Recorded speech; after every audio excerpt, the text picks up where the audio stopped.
Stanley, thank you very much for being here with us for this short interview on your career and the lessons you can share with us in terms of how you should approach your professional life and your career. This is part of a series of interviews for the UNGAP Education Project, and we are calling these interviews, interviews with firewalkers. People who, despite all the difficulties, manage to reinvent themselves and cope with all kind of unforeseen circumstances, just like we're seeing now.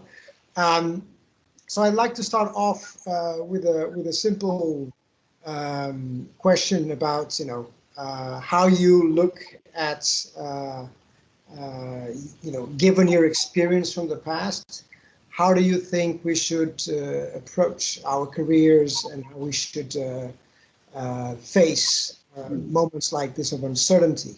And maybe you can share one or two examples from your own experience that can support your view on this. I think from the point of view, I think like at the end of the day, people, it's just about focus, because I always say the world always returns to the mean aversion. No matter what happens, there's always going to be stability. So you got to focus on what is important for you. And through that focus, and through that focus, you can actually, if I can say, transgress all these challenges that comes along. I mean, for me, the whole time it's been kind of different challenges and being able to transgress those challenges in order to, if I can say, reach the goal. I mean, for example, as a young kid, we immigrated to South Africa in the height of apartheid. And if you know anything about South Africa, the white people did not like the black people did not like the foreign black people. So you were stuck in a lingo.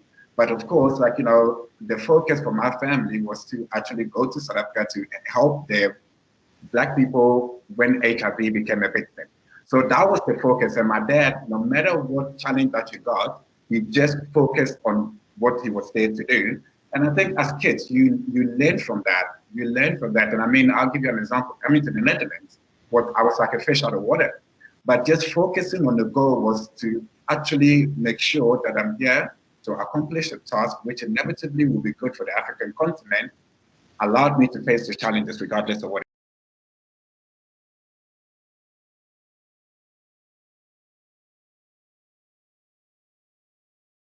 it is. So I think if you focus on the goal and keep remembering why you're doing it and how you're doing it, no matter what they throw at you, of course you will go on a tandem. It's only humanity, but just always focus on the goal, which is the need. So that's what I keep saying, is that no matter where you go, you always should return to mean aversion. So when you talk about how do you actually keep focused, it's all thinking about the goal. And for me, just to be transparent, the goal is doing my best to ensure that we develop the African continent to a point that everybody is seen as equals across the world. So for me, it's always been a goal, and it's actually led me to the area that I work in now, of course, with some guidance from you when I was studying, but that has always been a goal. And regardless of what is being thrown in our path, we've always been able to just follow the path. So just think about the goal and just follow it. So what I hear from you is that you had for quite a while a sort of a sense of broader purpose, and then you reinvent your life and your choices within that larger picture of what you care about. There we go. And that's what is important, is that I always believe that as human beings we are constrained in many ways. The best you can do, what you can do is that you do the best you can within the constraints that you are provided in. Because there's so many things that are out of our hands. So you cannot change that.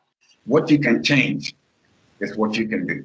So, I mean, you perfectly put it right when you said before, is that, no matter what happens, you just focus on the goals, even no matter what the constraints are, just focus on the goals, because there will always be constraints. Even billionaires have the constraint. The poorest people have constraint. There will always be some. So you got to just take the punches and move forward. So an interesting exercise here for us to explore this a bit further. If you look at maybe at your life maybe 20 years ago, and given where you are now, how far away is your current life from what you thought you would be doing by now? To be honest, it's extremely opposite. but the purpose has always been the same. Because I mean, as a young kid, I mean, I grew up in the back streets of Ghana. So I always wanted to understand what it feels like to live a better life. So, and how do you bring people along to live a better life? So, I mean, like, you know, it's always been in the back of my mind. And I mean, starting when I was a kid, I mean, you lose yourself a little bit because you also get caught up in the rat race. So 20 years ago, I was a freshman in an investment bank. And the minute you get into places like that, you lose focus. And I'm not gonna, and that is what I keep saying, that, you know, sometimes you get diverted, you know, and to be honest, I think although it was a diversion, it was one of the best things that could have happened to me because it led to where I am today. So, you know, I kept saying, every time somebody asked me, it's like, how did you get here? I kept saying, I just got lucky, you know, because I got into a place where it was not really part of my focus. And the whole thing is that, like, you know, in the beginning, I knew that I needed to have some stability in order, because you need to do the things that you don't want to do in order to be able to do the things that you want to do. Yeah. So I needed that stability, and that stability was financial security. And working at an investment bank was, for me, the greatest thing, but of course I got stuck there too long. And compared to where I am now, where, like, you know, it's completely on the opposite side, where I focus on sustainable investments, where previously I was focusing on oil and gas and energy and whatever money comes along. So it's very, very different, but the fact that the focus has remained the same, it's always brought me along, you know, because I mean, like, I'm working the same kind of activities that I was doing before, I'm doing it still, but the ideology is different. The ideology now fits more of the focus with the things that I learned from investment banking as the basis on how I'm able to push my agenda. So, like, right now, to be honest, I work in an investment bank. I still focus on investing in developing developmental institutions in Africa. So now, if you look at the round circle, it's literally coming back to what I love doing, which is investment banking, combined with my focus, which is trying to develop Africa. Yeah. So somehow, somewhere, Milton, I always believe, just keep the focus. Yes, that is, just keep your eyes on the goal. Things will change. Just keep the focus. So yeah, that is it. My life is completely different. It's too, like, everything I do is the same, but somehow my mental and my, if I can say, my belief system is changed, and that is what I think I can. And coming to that point, how do you think you developed that belief system? Right, where does it come from? You know, the things you care about and your values. You know, how did it emerge in your life? You know, I would love to take a lot of credit for this, but I think it's my dad. I got to give my dad a lot of credit for this, because I mean, one of the things that he taught us as a young people is that, listen, you are given great opportunities in life, but if you look around you, it is only fair to bring other people along. And that is one of the main reasons why we even moved to South Africa from Ghana, was because in the late 80s, HIV became a major thing in Africa. It was new. Nobody actually knew what to do. And my dad is a doctor, and because of apartheid in South Africa, although he knew the dangers, he knew that there were no Black doctors in South Africa, and these people were dying in droves. So he took the whole family to a village that nobody probably knows about in South Africa, in order to help these people actually have a better, sustainable life with all this infectious rate. And of course, as a kid, you don't understand that. But the more you grow up and the more you start seeing what is around you, you actually start falling into line. And for me, that's how I slowly developed my focus. And what completed it for me, Milton, is when I was in investment banking, I realized that we can create a financial solution for anything that companies need. But why can't we create a financial solution for social development? And that is where my focus reshifted back to social development, and that's how I got to meet you. Good. Yeah, well, eventually we ended up meeting each other in the Netherlands, indeed. And I had the pleasure of working with you, and ever since. So it's of course a great pleasure to keep this friendship that we developed. So you're saying that, you know, from those roots, right, to that value system of caring and also in terms of you putting your life to some greater purpose, you started navigating throughout life and trying to find ways of attributing meaning to your life in a way that would be consistent with those values. So very good, important insights there also for those who are hearing to us. So, and if you look at this current crisis now, I mean, do you see any particular difference, or is there anything different to this crisis compared to previous crises you had? I mean, we are old enough to have passed already a few crises in the meantime, but is this one different in any way? And how do you look at the future? I think this one is I think this one is very, very different because I mean, as the globe becomes one world, we are also susceptible to one kind of we are also susceptible to the same challenge, which is being proven now. I mean, I've lived through the internet bubble. I've lived through, like, you know, I've lived through the financial crisis, and of course, hopefully, I can live through this one as well. But I mean, the whole thing is that, like, you know, every single crisis presents an opportunity to reset. And I think this is what, although this crisis is a little bit of a crisis, if I can use that word, it prevents an opportunity to reset because of the mere fact that this is not an isolated crisis where it's just one country or one institution or one sector. This is worldwide because now everybody can see that there is dangers in the way we do things right now. And I mean, this crisis started because of the way that we do things. So there is and things have to change. I mean, think about the way we live in now. You know, things have started to change slowly that it gives humanity an opportunity to start putting in the right characteristics of development. And I mean, a lot of people talk about sustainable development. Yes, it's a big, big part of it because sustainable development gives us another chance to move to a new tier. And I think this global crisis, not the whole world is awake to the epidemic and the dangers that we face if we don't band together and start thinking about how can we have sustainable development that actually helps everybody. And I really believe that since this is a global crisis, which is hit every industry, every sector, every government, it gives us all opportunity to work together. When it was the internet bubble, it was just the internet companies that were struggling. When it was the banking sector, it was just the banks that were struggling in a way. Now it's the old system. Yeah. There we go. So then now we have an excuse for system change. Yeah.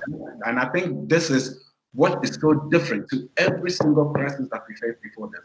This one is global. I mean, of course, the Spanish flu and those other things were also global, but they were not as global as this one is, if you know what I mean. For some reason, our interconnectivity between, like, you know, different regions, different countries and stuff is actually made this all over the place. Yeah.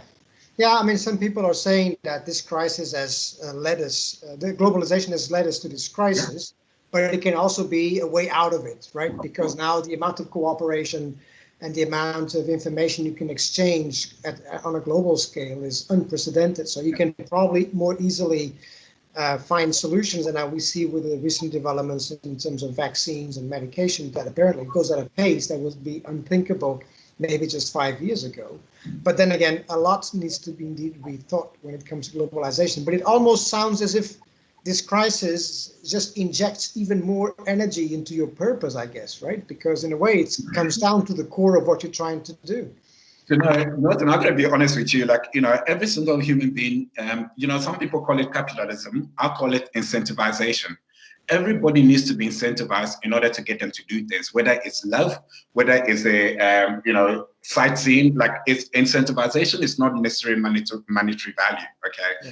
Everybody needs to be incentivized. And for me, I think this provides a good opportunity to actually show that there is every kind of incentivization for you to get involved in this sector. And for me, like, you know, I could not have asked for anything better. Doing what I love, based and focusing it on what I really wanted to focus my life on. And for me, and that's why I think that, you know, this is a great moment to actually, for people to reflect. Is it time to keep doing things the way we've been doing it the whole time? Or is it time to reset? So, I mean, from that, I do think that it's time to rethink the system. Yeah, absolutely. So I mean, we've been looking at things from a positive sort of perspective, right? So how can we transform this sort of various negative moments throughout our lives into something positive that we can contribute to?